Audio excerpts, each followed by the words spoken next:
ஓம் சாய்ராம், ஜெய் சாய்ராம். என் அன்பு குழந்தையே, உன் வாழ்க்கையில் நீ அடுத்த நிலைக்கு செல்லப் போகிறாய். அதனால் இப்போது இருக்கும் துன்பத்தை பற்றி கவலைப்படாமல் உன் வேலையை தொடர்ந்து செய். நீ வெற்றி பெறுவாய். உனக்கு நான் துணையாக இருப்பேன். ஏன் இத்தனை கேள்வியும் கொதிப்பும்? உன் மனதில் இருக்கும் அனைத்தையும் நான் அறிவேன். நான் பெற்றெடுத்த பிள்ளை நீ. உன்னை விட்டு நான் எப்படி போவேன் என்று நீ எப்படி நினைக்கலாம்? உன்னை வலுப்படுத்தவே நான் வந்துள்ளேன். நீ அறிந்தது இந்த ஒரு ஜென்மத்தில்தான் நான் உன்னுடன் இருக்கிறேன் என்று. எல்லா ஜென்மத்திலும் உன்னுடன் தான் நான் இருக்கிறேன், இருந்தேன், இருப்பேன். உன் உயிரின் அகண்டமாய் உன்னுடன் தான் நான் இருப்பேன். உனக்கான எல்லாம் நான் தருவேன். கொஞ்சம் காலம் பொறுத்து கொண்டாய், இன்னும் கொஞ்சம் பொறுத்துக்கொள். உன்னை புறக்கணித்தவர் உன்னை தேடி நீ காட்டிய அன்பானது தூய்மையானது என்று உணர்ந்து வருவார்கள். உன் அன்புக்காக ஏங்கி உன் அருமையை புரிந்து வருவார்கள். உன் ரணப்பட்ட மனதிற்கு மருந்தாக உனக்கு சுகம் பெற செய்வேன். இப்போது உள்ள மனநிலை கஷ்டங்களை பார்த்து மறுத்து போய் கண்ணீர் வற்றி இருக்கிறாய். இதை அனைத்தும் நான் மாற்றி அமைப்பேன். நீ என் மேல் கொண்ட பக்தியானது உலகை விட பெரியது. உன்னை என் பிள்ளை என்று சொல்லும் போது ஏற்படும் ஆனந்தத்தை வார்த்தைகளால் சொல்லி உணர வைக்க முடியாது. என் பிள்ளைகளுக்கு வாழ்க்கையில் நல்ல விஷயங்கள் அடியெடுத்து வைக்கும் காலம் வந்துவிட்டது. நீ என் பிள்ளை, அன்புக்கு பெயர் கொண்ட பிள்ளை. உன் மனதில் குதர்க்கமான எண்ணங்கள் எழுந்தால் அதை விட்டுவிடு. அதை பெரிதாக எடுக்காதே. மனமும் புத்தியும் நமக்கு பாதி நண்பன், பாதி எதிரி. அதனால் அவற்றை என் பாதத்தில் வைத்துவிடு. நான் பார்த்து கொள்கிறேன். நிறை குறை என எல்லோரிடமும் உண்டு. அதை திருத்த நீ முயற்சி செய். இப்படி குறையுடன் இருக்கிறோமே என்று வருத்தப்படாதே.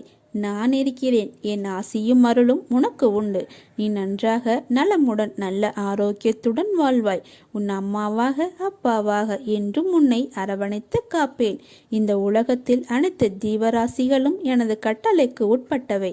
அது யாராக இருந்தாலும் விதிக்கப்பட்ட கர்ம பலன்களை அனுபவித்தே ஆக வேண்டும். இது உலக நியதி. ஆனால் உனது கர்ம பலனையும் அனைத்து ஜீவராசிகளின் கர்ம பலன்களையும் சேர்த்து நான் சுமந்து கொண்டிருக்கிறேன். நீ செய்யும் அனைத்திற்கும் கணக்கு வைத்திருக்கிறேன். எனக்கு தெரியாது என்று மட்டும் நினைக்காதே. ஒவ்வொரு செயலிற்கும் தனித்தனியாக கணக்கு வைத்திருக்கிறேன். எல்லாவற்றையும் செய்துவிட்டு எப்படி உன்னால் அழைக்க முடிகிறது என்னை? எப்படி எனது நாமத்தை உச்சரித்து கொண்டிருக்கிறாய்? உன் மனதில் எந்த சலனமும் இல்லாமலாயிருக்கிறாய்? நான் உனது பாவ மூட்டையை சுமந்து கொண்டிருக்கிறேன். நீ செய்த தவறை உணர்ந்து கிடைத்த வாழ்க்கையை நிம்மதியாக வாழ கற்றுக்கொள். என் மீது முழுமையாக பக்தியை செலுத்து. உனக்குள் இருக்கும் கெட்ட எண்ணங்களை மாற்றுவதற்கு வழி செய்து கொண்டிருக்கிறேன். உனது சுபாவத்தை மாற்றிக்கொள்ள முயற்சி செய். உனக்கு வாழ்க்கையில் ஏற்பட்ட துயரங்களை விரைவில் அகற்றி உனக்குள் இருக்கும் கெட்ட சிந்தனைகளை ஒழிக்கப் போகிறேன். காத்திரு. நீ எனது பிள்ளை. உன்னை கண்டிக்க புத்தி புகுட்ட எனக்குத்தான் உரிமை இருக்கிறது. கவலைப்படாமல் இரு. நீ மாறப்போகிறாய். பொது வாழ்க்கையை அனுபவிக்கப் போகிறாய். தைரியமாக இரு. ஜெயிக்கப் போகிறாய். அன்று என்னை புரிந்து கொள்ள முயற்சி செய்வாய். பேச முடியாமல் தவிப்பாய். என்னை தேடி அலைந்து ஓடி வருவாய். ஆனந்தத்தில் என்னை பார்த்து அழுது விடுவாய். உன்னை தோற்க விடுவேனா? அதற்காகவா நான் உன்னை தேடி வந்திருக்கிறேன்? கவலைப்படாதே. நிச்சயமாக உன்னை கரை சேர்ப்பேன். இது தெரியாமல் கவலைப்பட்டு கொண்டிருக்கிறாய். நம்பிக்கையோடு இரு. நம்பிக்கைதான் வாழ்க்கை. அப்பா நான் இருக்கிறேன் நிழலாக. பஞ்சபூதங்களான இவ்வுடம்பு அழியக்கூடியது, நிலையற்றது. ஆனால் அதனுள் இருக்கும் ஆன்மாவே பரம்பொருள். அதுவே அழியாததும் நிலையானதுமான பரிபூர்ண உண்மையாகும். இப்புனித மெய்மை உணர்வு நிலை அல்லது பிரம்மமே மனதிற்கும் புலன்களுக்கும் அதிபதியாகும். நம்மை ஆட்டுவிப்பவரும் நம் சாய்பாபாவே. அவரே நம் பரம்பொருள். பயபக்தியோடும் உண்மையோடும் ஆன்ம உணர்வோடும் கண்ணீரோடும் நீ என்னிடம் செய்கின்ற பிரார்த்தனைகளுக்கு கேட்டுக்கொண்டு தான் இருக்கிறேன். நான் அளிக்கும் பதில்களை உன்னால் புரிந்து கொள்ள முடியாமல் போய்விடுவதால் உன் மனம் போன போக்கில் சுதந்திரமாக நடந்து தட்டி கழித்து விடுகிறாய். அதனால் பலனை அடைய முடிவதில்லை.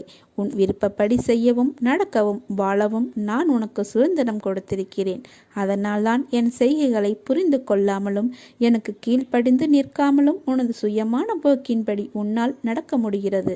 இந்த சுதந்திர உணர்வுதான் உன்னை இந்த அளவுக்கு கீழே இறக்கி வைத்து விட்டது. கீழே இறங்கி விட்டோமே என்று வருத்தப்படுகிறாய். கீழே வந்து விட்ட போதும் உன்னை நினைத்து பெருமைப்படுகிறேன். உனது இரக்கமுள்ள குணம், பிறருக்கு உதவ வேண்டும் எனும் உன்னத மனோபாவம், இந்த நிலையிலும் பிறர் கஷ்டப்படுவதை காண சகிக்காத மனம், இருக்கும் இடத்திற்கு விசுவாசத்துடன் நடந்து கொள்ள வேண்டும் என்று நினைத்து அதன்படி நடந்து வந்தால்தான் கீழ்நிலைக்கு இறங்க நேர்ந்தது என்று நினைக்கிறாய். கெட்டவர்களும் கெடுமதி உள்ளவர்களும் நன்றாக இருக்கும்போது நல்லவர்களான நாங்கள் மட்டும் ஏன் கஷ்டப்பட வேண்டும்? கஷ்டத்தை மட்டும் ஏன் கடவுள் எங்களுக்கு பரிசாக தர வேண்டும் என்று நினைக்கிறாய்? உன்னை போல நல்லவர்களும் இப்படித்தான் புலம்புகிறார்கள். இது இன்றோ நேற்றோ தொடங்கி நடந்து வருகிற விஷயம் அல்ல. காலம் காலமாய் நல்லவர்கள் புலம்பும் தொடர்கதைதான். நான் உன்னிடம் பிரத்யட்சியமாக விளங்க வேண்டும் என்றால் நீ கஷ்டப்பட்டுத்தான் ஆக வேண்டும். ஏனெனில் நான் நல்லவர் மனதில் மட்டுமே வாழ முடியும். கெட்டவர்கள் மனதில் எனக்கு இடமேது? இப்படி உன்னை கஷ்டப்படுத்தி வாழ்வதால் என்ன பலன் என்று நீ நினைக்கலாம். நான் உன்னை பக்குவப்படுத்தி பெருமைப்படுத்துவதற்கு உனக்கு தந்த வரப்பிரதசமாக இது கொடுத்திருக்கிறேன். உன்னுடைய தகுதிக்கும் தாங்கும் சக்திக்கும் ஏற்பத்தான் கஷ்டத்தை தருகிறேன். இதை உன்னால் சமாளிக்க முடியும் என்று தெரிந்த பிறகே கஷ்டம் வர தயாராக இருக்கிறது. இந்த நேரம் நீ வேகமாக செயல்பட வேண்டும். நிறைய சிந்தனை செய்ய வேண்டும். இதன் மூலம் இப்போது உள்ள நிலையை விட பல மடங்கு உயர்வடைய வேண்டும் என்பதற்காகவே இதை உனக்கு கொடுத்தேன். இதோ இருள் நீங்கி பிரம்ம முகூர்த்த நேரம் ஆரம்பமாகிவிட்டது. உன் கஷ்டங்களும் பிரச்சனைகளும் முடிந்து போகும். எல்லாம் நல்லதாகவே நடக்கும். எல்லா துன்பங்களும் விலகி புத்துணர்வோடு நீ இருக்க போகிறாய். சோர்ந்து போகாதே, தைரியமாக இரு. நான் உன்னுடன் உன் கூடவே இருக்கிறேன். எண்ணங்கள் என்ற வலையில் எல்லோரும் சிக்கிக் கொள்வது இயல்புதான். ஆனால் எண்ணங்கள் தான் செயலின் வெளிப்பாடு என்ற உண்மையை மறவாதே. உன் எண்ணங்களை நேர்மறையில் கொண்டு வா, எல்லாம் சரியாகும். எதிர்மறையை தகர்த்து விடு. உன் வாழ்க்கை என் பொறுப்பு. உன்னை விட்டு நான் விலக மாட்டேன். உன் அம்மாவாக அப்பாவாக என்றும் உன்னை காப்பேன். உன் வாழ்க்கைக்கு நானே பொறுப்பு. நீ அழுதாலும் சிரித்தாலும் என்னை திட்டினாலும் உனக்கு எது நல்லதோ அதை மட்டுமே நான் தருவேன். ஏனென்றால் நான் உன் தாய். ஒரு தாய்க்கு மட்டுமே தெரியும் தன் குழந்தைகளுக்கு எது நல்லது என்று. குழந்தையே, முதலில் ஒன்றை புரிந்து கொள். இந்த உலகத்தில் குறைகளே இல்லாத குடும்பம் கிடையாது. வேதனையும் வலியும் இல்லாத மனிதன் கிடையாது. வாழ்நாள் முழுவதும் மகிழ்ச்சியை மட்டுமே அனுபவித்தவனும் கிடையாது. இதுவே உலகின் இயல்பு நிலை என்பதை அறிந்து வாழ பழகிக்கொள்.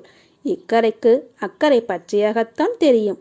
ஆனால் அருகில் சென்றால்தான் உண்மை தெரியும். அதுபோலத்தான் நீ நினைக்கும் சில விஷயங்களும். நான் உன் வாழ்வில் செய்ய நினைத்தது எதுவுமே தடைப்படாது.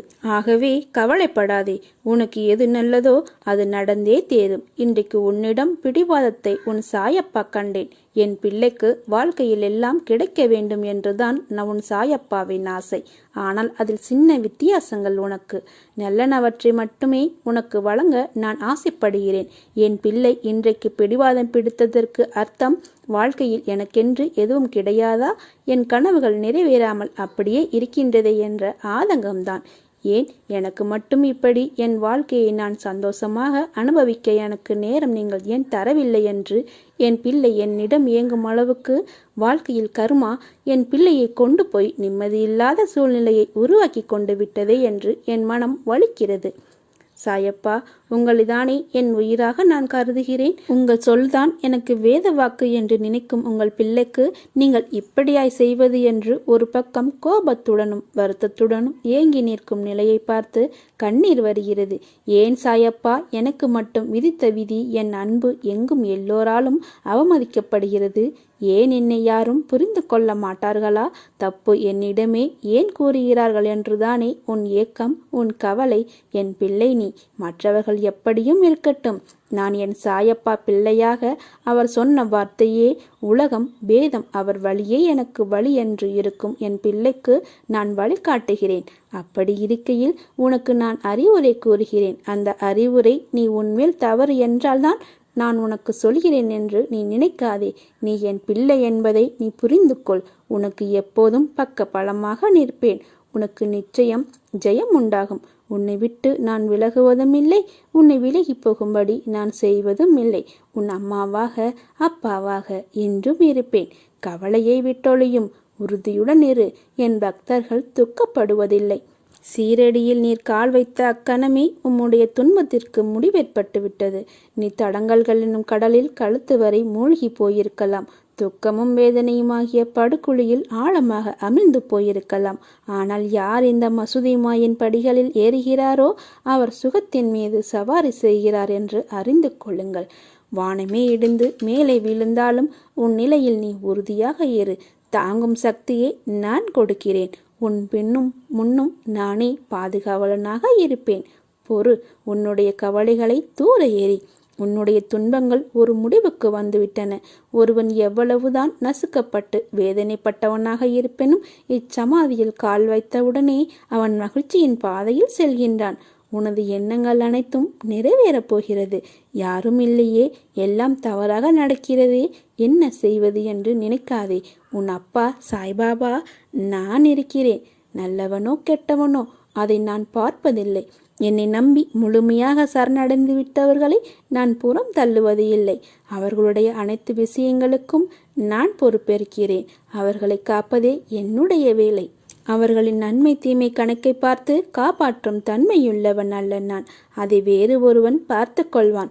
அதற்கேற்ப பலன் தருவான். நான் தரும் நன்மைகள் அனைவருக்கும் பொதுவானவை. எனது தராசு தட்டுக்கள் யாருக்காக ஏறுவதும் இல்லை, இறங்குவதும் இல்லை.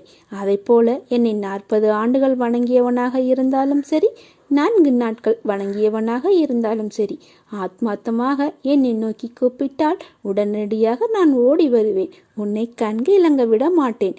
உனக்கு ஏற்பட்ட விஷயங்கள், அவமானங்கள் எல்லாம் எனக்கு தெரியும். பார்த்து கொண்டுத்தான் இருக்கின்றேன். உன்னுடனே இருந்து உன் உணவு சாப்பிட்டு உன்னை ஏமாற்றுகிறார்கள் என்பதும் எனக்கு தெரியும். சில நேரங்களில் உயிர்விடவும் யோசிக்கிறாய். அந்த தவறான எண்ணத்தை உன் மனதில் இருந்து தூக்கி வீசு. என் பிள்ளைகள் கோழைகள் அல்ல. வாழ்க்கையே போர்க்களம், வாழ்ந்துதான் காட்டணும் என்று நினைக்கும் தைரியசாலிகள் என் பிள்ளைகள். உன் வாழ்க்கையை நீ வாழ். உன் கண்ணிற்கு ஆளானவர்களை நான் பார்த்து கொள்கிறேன். அவர்களை எப்படி பந்தாடுகின்றேன் என்று மட்டும் நீ பார். நீ தனியாக இல்லை. உன்னுடன் உன் அப்பாவாகிய நான் இருக்கும்போது நீ எதற்கும் கவலைப்படாதே. நாளை ஏதாவது ஒரு ரூபத்தில் நான் உனக்கு காட்சி அளிப்பேன். உனக்காக நான் சீரடியில் இருந்தே வருவேன். உனக்கு பிடித்த அப்பா நான் எல்லாவற்றையும் பார்த்து கொள்கிறேன். கவலையின்றி இரு. எனது உண்மையான பக்தன் எனது அன்பை தவிர வேறெதையும் என்னிடம் எதிர்பார்ப்பது இல்லை. எனது விருப்பமே அவனது விருப்பமாக இருக்கும். அவனது வாழ்க்கையில் நடக்கின்ற எல்லா நிகழ்வுகளும் எனது விருப்பப்படியே நடக்கிறது என திடமாக நம்புவான். அப்படிப்பட்ட என் பக்தனை காக்க நான் 7 கடல்களையும் தாண்டி செல்வேன். எல்லாம் செயல்புரியும் சக்திகளையும் சாய் பாதங்களில் சமர்ப்பித்து விடுங்கள். பிறகு அவர் ஆணையிட்ட ரீதியிலேயே செயல்படுங்கள். சாயி சர்வ சக்தியும் நிறைந்தவர் என்பதை அறிந்து கொள்ளுங்கள். பாரத்தை அவர் மீது போட்டுவிட்டு அபிமானம் கொள்ளாது செயல்புரியுங்கள். எல்லா சித்திகளையும் பெறுவீர்கள். மாறாக மிக சிறிய அளவில் அபிமானம் ஒட்டி கொண்டிருந்து நான் தான் செய்கிறேன் என்று நினைத்தால் ஒரு கணமும் தாமதமில்லாது உடனே அவள் அதனுடைய விளைவும் தெரியும். எனது லீலைகளை நீ ஆர்வமோடும் அன்பு கலந்த இதயத்தோடும் கேட்கிறாயா? நல்லது. என்னை நாடி வந்தவர்கள் தங்கள் வாழ்வில் வளம் பெற்றதை கேள்வியுற்றாயா? நல்லது. இவ்வளவு செய்த தந்தையாகிய நான் நீ வேண்டுகிற எல்லா வேண்டுதல்களையும் நிறைவேற்றுகிற நான் மிச்சமுள்ள வேண்டுதல்களையும் நிறைவேற்றி தரமாட்டேனா? இதற்காக என் மீது எத்தனை கோபம்! அவ்வளவு இறுக்கமாக முகத்தை வைத்து கொண்டாயே, ஏன் இந்த குழப்பம், பதற்றம், வீணான கவலை? அனைத்தையும் விடுத்து என் வேலைகளில் கவனம் செலுத்து. நான் உனக்காக வேலை செய்கிறேன். ஏதாவது ரூபத்தில் பாபா உனக்கு துணை இருப்பார் என்று நம்பு. ஒரு அடியவரை பாபா ஏற்றுக்கொண்டால் அவரை அவர் தொடர்கிறார். இரவும் பகலும் வீட்டிலும் வெளியிலும் அவருடனேயே இருக்கிறார். அவர் விரும்பியவாறு எங்கு வேண்டுமானாலும் செல்லட்டும். அறிவு கெட்டாத வகையில் ஏதாவது ஒரு ரூபத்தில் அவருக்கு முன்பாகவே சென்று பாபா அங்கு இருக்கிறார். தைரியத்தை இழந்து விடாதே. உன் மனதில் எந்த விதமான கவலையும் வேண்டாம். நல்லதே நடக்கும். பக்கீர் தயாள குணம் உள்ளவர். உன்னை காப்பாற்றுவார். ஒரு கஷ்டமான நிலைமையை சந்திக்கும் போது மனம் உடைந்து போக வேண்டாம். பொறுமையுடன் என்ன நடக்கிறது என்பதை கவனித்த வண்ணம் இருங்கள். ஏனெனில் என்னுடைய பக்தர்களை எப்படியாவது காப்பாற்றுவதே என்னுடைய கடமையாகும். நீ ஏன் எல்லாம் உன் தலையில் வைத்து கொண்டு இருக்கிறாய்? ஏன் உன் அப்பா நான் உன் வழிகளை தாங்க மாட்டேனா? நீ அழும்போது என் மனம் துடிக்கின்ற துடிப்பை என்னால் எந்த வார்த்தைகளில் உன்னிடம் கூறுவது என்று தெரியவில்லை.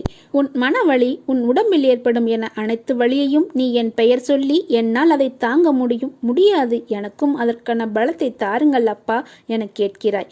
உன் வழியை நான் தாங்க மாட்டேனா? உன் கண்ணீரை காணும்போது அதுதான் எனக்கு வழி ஏற்படுத்துகிறது. உங்கள் பெயர் சொல்லி என்னால் எப்படிப்பட்ட கஷ்டம் தரும் சூழ்நிலைகளையும் தாண்ட முடியும் என்று கூறும்போது நான் உனக்கு எப்படி உதவி செய்யாமல் இருப்பேன்? வழி தாங்காமல் சில நேரம் நீ கதறும்போது என் மேல் கோபம் கொண்டாலும் அது உன் மனதில் இருந்து வருவதல்ல. அதன் பிறகு என்னை மன்னித்து விடுங்கள் என்று கேட்டு நீ என் முன் நிற்கும் போது என் மனம் உன்னை எண்ணி கலங்குகிறது. என் பிள்ளையை இப்படி விதியால் படும் அவஸ்தைகள் என் முன் இப்படி நிற்க வைக்கிறதே என்று நீ துவண்டு போக மாட்டாய். என்ன கஷ்டம் வந்தாலும் நிமிர்ந்து பறந்து வானமாய் மேலோங்கி நிற்பாய். உன் கனவில் தோன்றி உன் பிரச்சனைகளுக்கான தீர்வை நான் கூறப்போகிறேன். பக்தர்களின் நம்பிக்கை, நேர்மையான பக்தி, ஆன்மீக வளர்ச்சிக்கேற்ப சாய்பாபா அளித்திடும் அனுபவங்கள் பக்தருக்கு பக்தர் மாறுபடும். சில முக்கியமான நிகழ்வுகள் மூலம் பாபா சில பக்தர்களுக்கு உதவுகிறார். அவர்கள் வாழ்க்கையில் பொருளாதார மேம்பட்டை அளிக்கிறார். சில பக்தர்களுக்கு கனவுகளில் தோன்றி கனவுகளில் செய்திகள் சொல்லி சிலரது பக்தியை அதிகப்படுத்துகிறார். முழுமையான நம்பிக்கை, நேர்மை மற்றும் பக்தியுடன் சாய்பாபாவை நோக்கி யார் பிரார்த்தனை செய்தாலும் பாபா அவர்களுடன் நேராக பேசுகிறார். அவர்கள் இடைத்தரகர்களின் உதவியை நாடத் தேவையில்லை. உன்னை நினைக்கையில் என் கண் கலங்குகிறது. எனக்கு என் சாயப்பாதான் எல்லாம் என நீ நினைக்கும் போது பூரிப்பு அடைகிறேன். நீ கவலை கொள்ளாதே. உன் மனதில் வலியை ஏற்படுத்தியவர்கள் ஒரு நாள் அதை உணர்வார்கள். அதையெல்லாம் நினைத்து நீ வருந்தாதே. உன் சாயப்பா உனக்கு துணையாக இருப்பேன். வாழ்க்கை என்பது எல்லாம் கலந்ததுதான். போலிக்கும் நிஜத்துக்கும் வித்தியாசங்களை நீ உணர வேண்டும். எல்லாவற்றையும் நம்பு. ஆனால் நீ நம்புகிற அளவுக்கு அவர்கள் உண்மையாக இருக்கிறார்களா என்று யோசித்துக்கொள். உன் அப்பா உனக்கான எல்லா சூழ்நிலைகளும் உனக்கு உதவி செய்வேன். அதனால் நீ எதற்கும் கலங்காதே. உன் சாயப்பா எப்போதும் உனக்காகத்தான் இருப்பேன். என்னை நம்பி இருந்த உங்கள் வாழ்வில் அற்புதங்கள் நடைபெறும். உன் கண்ணீர் கவலையெல்லாம் முடியப் போகிறது. கூடிய விரைவில் உனக்கான வெற்றி இலக்கு காத்து கொண்டிருக்கிறது. தேவையில்லாமல் உன்னை வருத்தி கொள்ளாதே. நீ உன் வாழ்க்கையில் தத்தளித்து கொண்டு இருக்கிறாய் என்பதை நான் அறிவேன். உன்னை எனது கரம் கொண்டு இறுக பிடித்து காப்பாற்றிக் கொண்டிருக்கிறேன். இன்னும் சில நாட்களில் அனைத்தும் மாறும். உனது எண்ணங்கள் அனைத்தும் நிறைவேறப் போகிறது. யாரும் இல்லையே, எல்லாம் தவறாக நடக்கிறதே, என்ன செய்வது என்று நினைக்காதே. உன் அப்பா சாய்பாபா நான் இருக்கிறேன். நிதானமாக யோசித்து செயல்படு. அவசரப்படாமல் பொறுமையாக இரு. உன்னை விட்டு யார் விலகினாலும் அதையே நினைத்து கவலைப்படாதே. எல்லாம் நன்மைக்கே என்று எடுத்துக்கொள். யார் உன்னை வெறுத்தார்களோ, யார் உன்னை உதாசீனப்படுத்தினார்களோ, யார் உன் நம்பிக்கையை கெடுத்தார்களோ அவர்கள் முன் நீ மென்மேலும் வளர்ச்சியடைந்து உன் வாழ்வில் வெற்றி பெறப் போகிறாய். கவலைப்படாமல் இரு. உன்னிடம் நான் எத்தனை முறை கூறியிருக்கிறேன், உன்னை விட்டு எந்த சூழ்நிலைகளிலும் நான் விலக மாட்டேன் என்று. உன்னை திருத்தி அமைக்கவே நான் இவ்வாறு செய்கிறேன். என் குழந்தை எந்த தவறு செய்தாலும் அதை அவர்களுக்கு புரியும்படி அறிவுறுத்தி கூறி வருகிறேன். அவர்களை விட்டு நான் ஒருபோதும் விலக மாட்டேன். சேற்றில் கல்லெறிந்தால் கரைப்படுவது உனக்குத்தான். அந்த கல்லுக்கும் கரை உண்டு, ஆனால் அதற்கு உயிர் இல்லை. அதை போலவே தான் உனக்கும் வரும் பிரச்சனைகளும் உயிர் இல்லை. ஆனால் நீ அதை பெரிதாய் எடுப்பதால் தான் அதற்கு தேவையில்லாமல் யோசித்து உயிர் கொடுத்து கரை என்னும் சேற்றில் கிடந்து அழுது அல்லோலப்படுகிறாய். அதனால் உன் கவலை என்னும் சேற்றில் விழாது நடைபோடு. எல்லா பிரச்சனைகளுக்கும் ஒரு முடிவு இருப்பதை உனக்கு தெரியும். உன்னுடைய சோகம் கவலைகளிலிருந்து நகன்று போ. அப்போது அது உன்னை பாதிக்காது. உனது எல்லா பிரச்சனையிலிருந்தும் நிச்சயம் விடுபடுவாய். உனக்கு எல்லாம் சுகமாகிவிடும். உனக்கான வெற்றி காலத்தில் நீ நுழைந்து விட்டாய். உன்னை விட்டு நான் விலகுவதும் இல்லை, உன்னை விலகி போகும்படி நான் செய்வதும் இல்லை. உன் அம்மாவாக என்றும் துணை இருப்பேன். சாயை நம்பியவர்களுக்கு அழைக்காமலேயே அவர் வருவார். வேறு உருவத்தில் தோன்றுவார். தம் பக்தர்களுக்கு கடமைப்பட்டவராக இருப்பார். ஒவ்வொரு படியிலும் பக்தர்களுக்கு உணர்வூட்டி காப்பார். சாயின் பெயரை அழைக்கும் எவரும் உதவியின்றி தவிக்க மாட்டார்கள். நிச்சயம் காப்பாற்றப்படுவார்கள். என்னிடம் பிரார்த்தனை செய்த பிறகும் பிரச்சனை தீரவில்லை என்றும் இருந்த நிலை அதிகமாகிவிட்டது என்றும் அவசரப்பட்டு முடிவு செய்துவிட வேண்டாம். கால்களில் தைத்துவிட்ட முள்ளானது கடுமையான வேதனையை தரும். இரவு பகலாக உறங்குவதை கூட தடுக்கும். இதை அப்புறப்படுத்த வேண்டுமானால் வேறு ஒரு முள்ளை கொண்டு தைத்த முள்ளை சுற்றி பல முறை குத்த வேண்டியிருக்கும். முள்ளை ஆட்டி பார்க்க வேண்டியிருக்கும். அப்போது வலி உயிர் போவது போலிருக்கும். ஒரே ஒரு முறை குத்திய முள்ளே கொடிய வேதனை தரும்போது அதை எடுக்க பல முறை குத்தப்படுகிற நிலையில் வலி கூடுதலாகத்தானே இருக்கும். ஒரு முள்ளின் வலி உனக்கு பாதிப்பை உண்டாக்கும் என்பதையும், பல முறை குத்துவதால் வருகிற வலி அதை நீக்குவதற்காக தானே அன்றி காயப்படுத்துவதற்காக அல்ல என உணர்ந்து கொள்வாயாக. கஷ்ட நிவர்த்தி வருவதற்கு முன்னால் அதன் தொல்லை மிகவும் தாங்க முடியாத அளவு தெரியும். பாபா கைவிட்டு விட்டார், இனி யார் காப்பாற்றப் போகிறார்கள் என நினைப்பீர்கள். பயப்படாதீர். என் பக்தர்களுக்கு நான் துர்க்கதியை எந்த நிலையிலும் பரிசாக தரமாட்டேன். எந்த சூழ்நிலையில் இருந்தாலும் என் பக்தனை காப்பது என்னுடைய கடமை. என்னுடையவனான உன்னை என்னை விட்டு விலகி செல்லும்படி விடமாட்டேன். பொறுக்க முடியாத அவதியும் அதையொட்டி உன் மனதில் எழுகின்ற கோணல் சிந்தனைகளும், உயிரை மாய்த்து கொள்ள நினைக்கும் எண்ணமும் என்னை மன வருத்தமடைய செய்கின்றன. உனது துக்க குப்பைகளை மூட்டை கட்டி தூர போட்டுவிடு. எனது பாதங்களை பற்றிக்கொள். நான் அனைவருக்கும் கருணைமயமான அன்னை என்பதையும், ஒரே ஒரு முறை கூவி அழைத்தாலும் ஓடி வந்து அணைத்து உச்சி முகரும் தாய் என்பதையும் மறந்து விடாதே. உனக்கு என்ன தேவை என்பதை நான் முற்றிலும் நினைவில் வைத்திருக்கிறேன். உன்னை துன்ப சேற்றில் மூழ்கிவிட ஒரு காலும் சம்மதிக்க மாட்டேன். உனது துக்கம் நிச்சயமாகவே மகிழ்ச்சியாக மாறும். உனது வாழ்க்கை சீர்படும் காலம் விரைவில் வரும். இதற்கு முன்னால் நீ கடந்து வந்த கடினமான பாதைகளை சற்று நினைத்துப்பார். அதிலெல்லாம் உன்னை தூக்கி சுமந்து காப்பாற்றி வந்தேன். இனியும் அப்படியே உன்னை காப்பாற்றுவேன். உனக்கு சோதனையாக தெரிகிற இந்த காலத்தை மனதில் வைத்துக் கொள்ளாதே. எனது அற்புதங்கள் இனி உன் வாழ்வில் நிகழ்வதற்காக ஏற்பட்டுள்ள ஒரு வழிதான் இந்த சோதனைகள். வாழ்க்கையில் சலிப்பும் வெறுப்பும் கொள்ளாதே. மனம் புண்ணாகி போனதே என வருந்தாதே. இதோ என் மென்மையான கரங்களால் உன்னை வருடிக்கொண்டு உன் பக்கத்தில்தான் நான் உனக்காக இருக்கிறேன். மிக விரைவில் உன்னை பொன்னாக்கும் நாள் வந்து கொண்டிருக்கிறது. என்னுடைய உதி உன்னை எப்பொழுதும் காக்கும். உனக்கு நல்ல காலம் பிறக்கப் போகிறது. இனி எல்லாமே வெற்றிதான். நீ வெற்றி பாதையில் பயணிக்க துவங்கிவிட்டாய். நீ எடுக்கும் ஒவ்வொரு அடியும் நல்லதே நடக்கும். சாயிருக்க பயமேன். ஓம் சாய்ராம். ஜெய் சாய்ராம்.